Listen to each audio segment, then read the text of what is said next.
taraftan Orta Doğu'da savaş devam ediyor. Diğer taraftan Rusya-Ukrayna savaşı sürüyor. Çin ve ABD arasında görüşmeler var ancak bir gerilim de yaşanıyor. Türkiye'de tam bunlar yaşanırken Önder Apo Barış ve Demokratik Toplum çağrısıyla tüm Orta Doğu'ya bu savaş ikliminin içerisinde farklı bir yol, üçüncü bir yol sundu. Ancak buna rağmen görüyoruz ki hala askeri harcamalar yüksek bir oranda devam ediyor. Elinde veriler de var biliyorum. Bunları konuşmak istiyorum. Şu son dönemde neler yaşandı? Türkiye hangi pozisyonda? Seni dinliyoruz. Yunus, teşekkürler. Aslında çok önemli bir konu dünyada.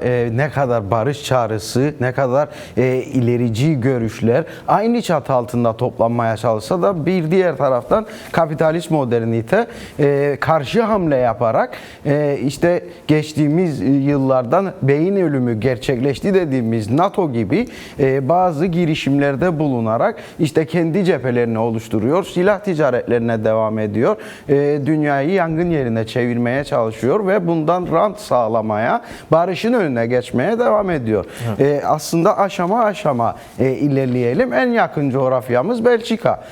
Belçika'ya bir bakıyoruz ki geçtiğimiz günlerde bir ziyaret gerçekleştirmişti Türkiye'ye ve Belçika'nın Türkiye'ye yaptığı son üst düzey bu ziyarette 400 kişilik bir ekip Türkiye'ye gitti. Bu evet. Ekip içerisinde işte İçişleri Bakanlığı'ndan tutun Savunma Bakanlığı, parlamenterler, bunun yanı sıra ticari dünyayı, iş dünyasını temsil eden önemli isimler gitti ve Belçika'nın bu ziyaretinde öne çıkan en önemli şeylerden biri 9 farklı konuda Türkiye ile anlaşmaya varmış olmalarıydı. Evet. Enerji, lojistik, dijital teknoloji, havacılık ve ilaç sektöründe yaklaşık 40 farklı ticari anlaşma yapıldı. Bir taraftan bakıyorsunuz Avrupa Birliği'nin çifte standartlı ikiyüzlü politikaları insan hakları boyutuyla devam ederken bir diğer taraftan da eleştirdikleri AB'ye üyelik sürecini dondurdukları Türkiye ile işte uçuk rakamlara dayalı milyarlarca euroyu kapsayacak şekilde anlaşmalar yapıyorlar. Türkiye ile Belçika arasında savunma işbirliği, mobilite, sosyal güvenlik ve tarım gıda güvenliği alanlarında da mutabakatlar imzalandı. Evet. Bu çok önemli. 2030 yılına kadar devam edecek mutabakatlar bunlar. Gümrük Birliği'nin güncellemesine de destek verdiği açıklandı. Belçika'nın bu ne anlama geliyor? Avrupa Birliği aşamasında Türkiye'ye Belçika bir veto oyu vermeyecek. Evet. Gümrük Birliği'ne yani IES diye bilinen ticari anlaşmaları da kapsayan o Gümrük Birliği anlaşması içerisine Türkiye'nin alınmasını Belçika onaylayacak. Evet. Savunma alanında özellikle Türk şirketleriyle Belçika firmaları çok ciddi teknolojik anlaşmalara da imza attı ve bu noktada önemli bir şeyi vurgulamak gerekiyor. Savunma Bakanı, Belçika'nın Savunma Bakanı Theo Franken, Belçika'da özellikle son günlerde çok ismi duyulmuş bir kişi. Hakkında bazı iddialar var.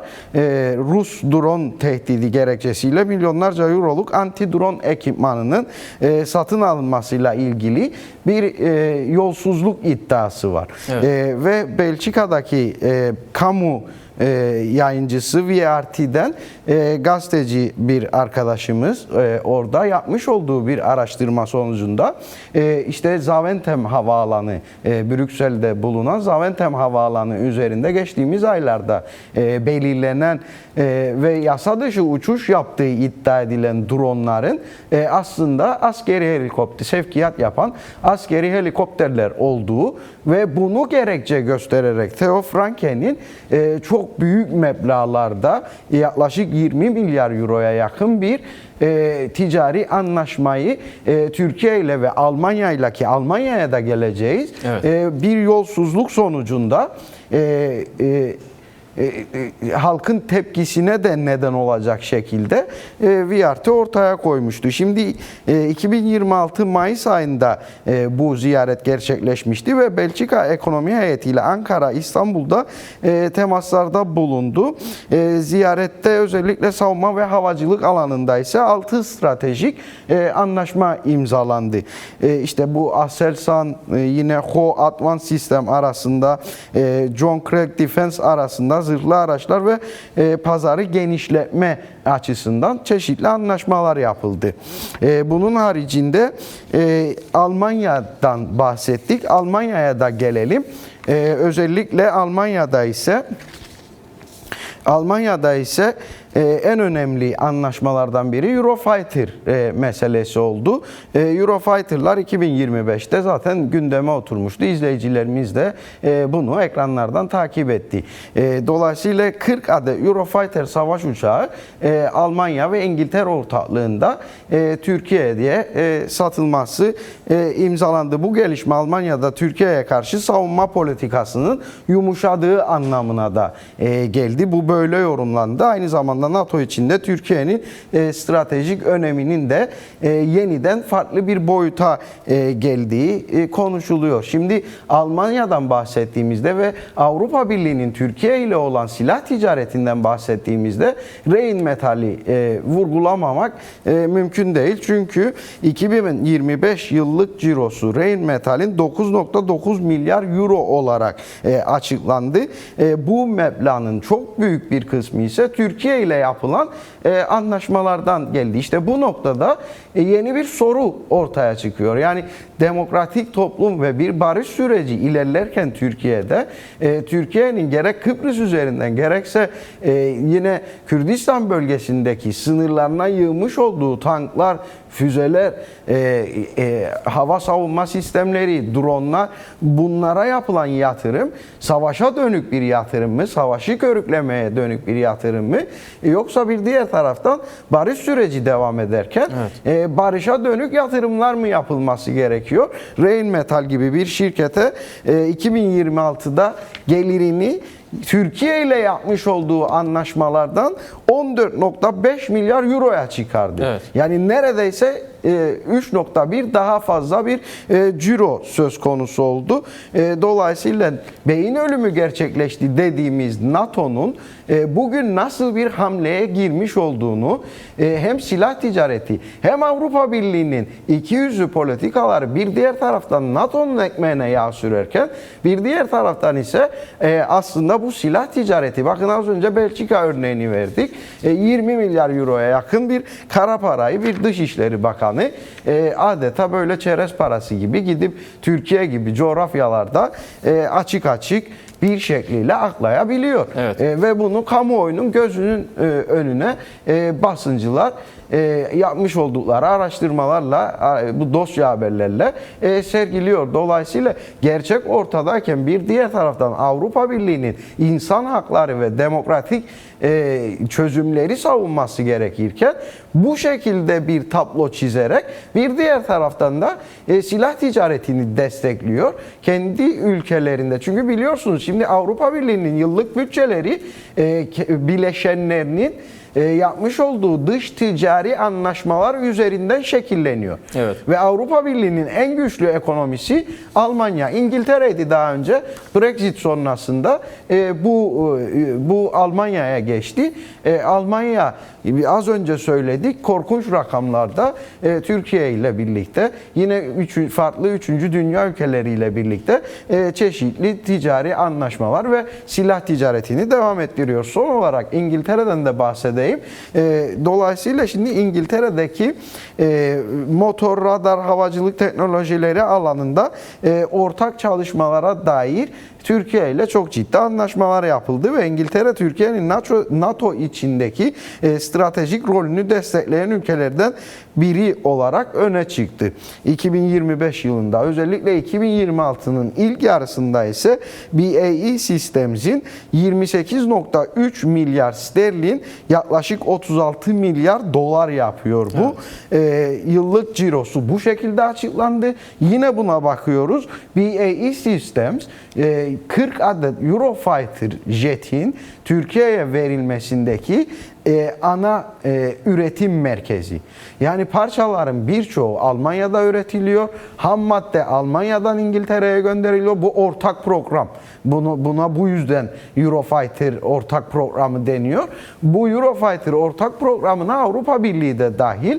Özel anlaşmalar sonucunda BAE Systems tarafından bu uçaklar üretiliyor. Ham maddesi ve bazı parçaları Almanya'da üretilip İngiltere'ye gönderiliyor ve az önce söylediğimiz Rheinmetall'in 14,5 milyar euroya çıkan yıllık cirosu bakın BAE Systems'de 28,3 milyar euro. Evet. Yani 2 katı aslında. Çünkü niye? Üretici BAE Systems ve bu uçaklar İngiltere'de üretilerek Almanya ortaklığıyla Rheinmetall ile birlikte üretilerek Türkiye'ye verilmesi hedefleniyor. Operasyonel karı ise yaklaşık 3,3 milyar sterlin oldu aslında BAE Systems'in. Şimdi Avrupa Birliği'nin son olarak bunu da vurgulamak gerekiyor. Türkiye ile yapmış olduğu direkt anlaşmalar da söz konusu var. Yani sadece Almanya, Fransa, Belçika veya İngiltere üzerinden değil, Avrupa Birliği yüksek komisyonlarının ve dış ilişkileri temsilcilerinin Türkiye ile yapmış olduğu anlaşmalar var. Bu yüksek komisyonlardan biri de Avrupa'daki mülteci sorununu engellemek için kurulan, özellikle Ursula von der Leyen tarafından yönetilen ve Kaja Kallas'ın direktörlüğünü yaptığı bu komisyon 2026 için ekstra Türkiye'ye 20 milyon euro bir mültecileri engelleme programı adı altında. Çünkü Avrupa Birliği Türkiye ile yapmış olduğu bu anlaşmada Avrupa Birliği sınırları içerisinde mülteci statüsü kabul edilmeyen, sığınmacı statüsü kabul edilmeyen kişileri 3. dünya ülkesi olarak Türkiye'ye gönderiyor. Evet. Bunun içerisinde hatırlarsanız Almanya'nın Kongo ile yapmış olduğu anlaşma, Belçika'nın bazı Afrika ülkeleriyle yapmış olduğu anlaşma ve İngiltere'nin Ruanda ile yapmış olduğu anlaşma da dahil. Evet. Bu program çerçevesinde Türkiye'ye halihazırda 2016 ve 2018 yılları arasında 30 milyar euroya yakın bir para verildi. Avrupa Birliği'nin mülteci sorunu halen devam ediyor. Tabii ki savaşların da devam etmesiyle bu ilişkili. Fakat şimdi bir bakıyoruz aslında Avrupa Birliği normlarına, demokrasisine tamamıyla tabanda birebir zıt hareket eden, Türkiye'deki yıkılmış, yerle bir olmuş demokrasiyi desteklemek yerine, insan hakları çağrıları yapmak yerine Türkiye'ye para akıtmaya, aslında Türkiye yönetimini gönlünü hoş tutmaya çalışıyor bu 20 milyon euro. Peki denetleniyor mu bu paralar? Türkiye'de siz hiç bir mülteci evinin kurulduğunu, bir sağlık ocağının açıldığını, mültecilere yönelik kendi ülkelerine sağlıklı bir şekilde dönme veya Türkiye'de herhangi bir oturum alma, bir insani boyutlarıyla hukuksal hizmet alma veyahut işte Suriye gibi ülkelerden veya Güney Afrika ülkelerinden, Etiyopya'dan, Mısır'dan göçen, Filistin'den göçen insanların ana dilde sağlık hizmeti alabileceği, çünkü Avrupa Birliği bu parayı o yüzden veriyor. Yani Türkiye'de bir Suriyeli mülteci eğer diyelim ki Belçika'ya gelmişse ve Belçika'da oturum hakkı alamamışsa, evrakları eksikse Türkiye'ye gönderiliyor. Bu hizmetleri Türkiye'de alabilmesi için ayrılmış bütçeler bunlar. Evet. Peki var mı bu Türkiye'de veyahut denetleniyor mu? Maalesef yok. Dolayısıyla karşılığı olmayan çok büyük meblağlardan bahsediyoruz.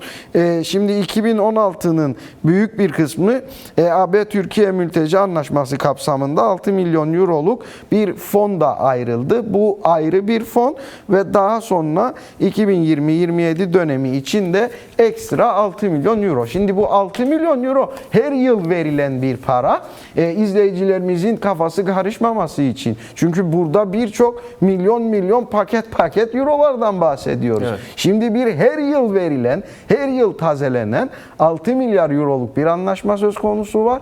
Fakat dönemsel olarak da von der Leyen'in talimatlarıyla ve Kaja Kallas'ın onayıyla Türkiye'ye 2 yılda bir 20 milyon euro bir para akıtılıyor. Dolayısıyla sadece silah ticareti değil, ekonomik ve politik dengeleri de aslında maddi çıkarlarla sağlamaya çalışan iki yüzlü bir Avrupa Birliği politikası görüyoruz. Dolayısıyla savaşları durdurmak, demokrasiyi inşa etmek ve bunun yanı sıra senin de bahsettiğin gibi Önder Apo'nun 27 Şubat çağrısıyla birlikte Türkiye'de yeni bir sayfa açıldı ve yeni bir sürece girildi. Evet. Yani ülkenin demokratikleşmesi, çağa uygun hareket etmesi, demokratik bir toplumun inşa edilmesi, demokratik bir siyasetin yeniden örgütlenip faydalı olabilmesi için kendi ülkesine bir girişim söz konusu oldu.